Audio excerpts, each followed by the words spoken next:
Well, this is Dr. Stan back here at Radio Liberty, coming to from the hills overlooking beautiful and picturesque Monterey Bay and bringing you the news behind the news, the story behind the story. Hoping to convince you that reality is usually scoffed at, that illusion is usually king. But in the battle for survival of Western civilization, it's going to be reality, not illusion or delusion, that will determine what the future will bring. I have to remind you the views that are expressed here are not necessarily those of the owners, management, staff, sponsors, or supporters of the station you're listening to. They happen to be my views, and for the next hour, they're going to be the views of our good friend Bob Chapman. Bob, how are you this afternoon? Well, I'm fine. I'm a little tired. I got woken up at 1:30 this morning, couldn't go back to sleep, so it's been a long day. Well, of course, there are lots of exciting things going on, and certainly as we see certainly the increasing problems as far as our major retailers are concerned. We see the Obama administration talk about putting out another couple of $1 trillion on top of the $3.5 trillion budget, and about the $787 trillion supplement plan, and then of course the TARP legislation, which was $850 billion last year. The TARP legislation, the supplement plan was $787 billion. We're talking, right now we're talking, in the neighborhood of what, over $5 trillion going out within just a matter of 6 months or so. That gets to be quite a bit of money. Well, they've already kicked out $7 trillion in front of it. Right, you're right, absolutely. And we're looking at. I think that probably toward the end of the year, November, December, they're going to say, well, that's not enough. We need another stimulus plan, and the next $2 trillion that we need should do it. That's what I'm looking for. Well, I wouldn't be at all surprised. Of course, what this is just highly inflationary, and the average American isn't talking about that, and even the members of Congress don't seem to understand that this is how you destroy a nation, is to have hyperinflation to debauch the currency and then impoverish the people. It's been done over and over again through the ages. Why don't our members of Congress understand what this is about, that these people are intentionally destroying the value of our currency? There's no better way to destroy a nation than to do that. Well, they're getting paid to keep their mouth shut. That's about it. And then you get the 10 or 15% that are compromised, and then you get 5% good guys, and we don't stand a chance, unfortunately. And we don't have government anymore. I mean, it is what the corporations, the illuminists, the elitists, they want it to be. And they just go about their merry way doing what they want. Well, I would think that when the American people learn what's really happened and how these people have stolen not only the American heritage, but the heritage of unborn generations, that they're going to end up being pretty bad at the people who work within this little cabal of the Trilateral Commission, the Council on Foreign Relations, the Bilderbergers, because that's the very nexus of what this is all about. I mean, these people working there, there are probably some secret organizations in behind them, but they are at least the front organizations for the power elite who rule the world. Well, that's why I put Robespierre on retainer. You're the first one that's got that. I must have said that 30 times on radio. Nobody else has got it. As well as the public. And nobody gets it. They don't even know who he is. Well, if they listen to our program, why, hopefully they'd get enough education. Or if they don't get it from me, they'll get it from you. For our listeners out there, of course, Robespierre was the executioner at the time of the French Revolution. As they said at that time, the blood ran in the streets up to your ankles. And they killed probably close to 300,000 people in a very short period of time with the guillotine, the king, the noblemen, the aristocracy, the Catholic priests and the nuns, and anybody. All you had to do to get them killed was just that they were against the revolution, and of course they were whisked off to the Bastille and to the guillotine, and that was the end of them.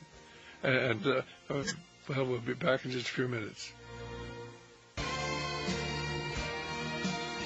Well, this is Dr. Stan back here at Radio Liberty, and we were just talking to our listeners about why they would want to destroy America. Well, they've actually spent many years using the military and financial power of the United States to bring about a world government. That is why, of course, our government, at the present time when we're having to borrow $2 or $3 billion a day, we don't know how much, but I'm sure it's a lot more than the $2 billion was a couple of years ago. Why we have to borrow money every day, and you're going to give $1 billion to the Hamas terrorists in Gaza? Why would you do that? Why are we giving $3 billion every year to the Egyptians government that's allowing the transmission of rockets that are going to be used against Israel through Egyptian land, through the tunnels, through under the Sinai Desert into Gaza? Why don't we just simply put our foot down and say we're not going to continue giving money? Why are we giving money to the Pakistani government that's funding the Taliban that are killing our boys? Why, for the same reason that we gave money to the Russians, during the Vietnam War, the Russians were funding the North Vietnamese, who were funding the Viet Cong, who were killing our boys. You have to fund both sides if you're going to have a good war.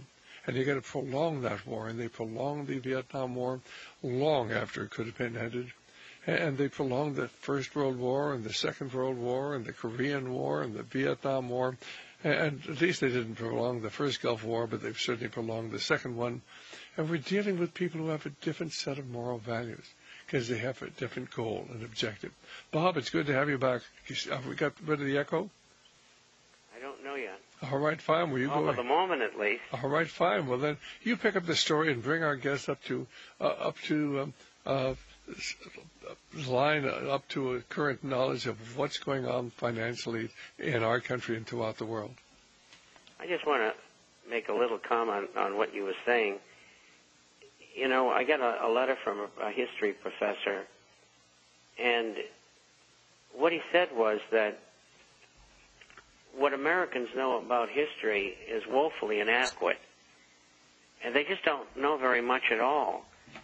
And so they really can't understand what's going on because they just don't know. And if we tell them, they say, well, that's not what we hear in the evening news. So it's a very, very hard job because of the dumbing down and lack of education. In Wednesday's International Forecaster, I have a letter from an educator who's a subscriber, and I've known him since he was 8 years old. He's just about ready to finish his doctorate in education. And I hope people will look into what he has to say about how the system is working today and how he goes around it so that the children can become more successful in school. And most teachers won't do that because they're afraid they'll lose their jobs. But anyway, about the finances, first of all, we had another down market in the stock market today, and that's understandable, even though we could see the U.S. government in there with their manipulation, etc. And they tried to get the market up, but they were unsuccessful. And S&P was just as weak, and NASDAQ was much weaker. And it's just showing people that there is no bottom here. What we mean by that is we don't know where it's going to stop. Each day, more and more people get disgusted. Some are afraid that their retirement plans are going to be amalgamated with Social Security, so they're selling out. Some people, even in their late 50s and early 60s, are quitting their jobs because a lot of them have $400,000, $500,000, $1 million in their plans, and they've just seen their plans value drop by 35, 45%, and they think markets are going lower like I do, and they want out.